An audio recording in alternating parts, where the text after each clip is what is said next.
ស្នាកំរិតជីវិតជាកូនកំព្រាផ្សារខ្លោចជួបទុកវេទនាកម្មតាមផ្ដន្ទាឥតស្បា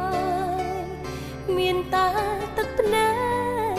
ស្រងហូរឥតមានលហែលហើយតាហេតុអ្វីទៅលោកអើយតាហេតុផ្ដេចឡើយដាក់ទងរូបខ្ញុំព្រោះអ្នកមានគុណខ្ញុំយំតែតើម្នាក់ឯងជីវិតរសត់ដូចខ្លែងវងវែងហោះហើរក្នុងខ្យល់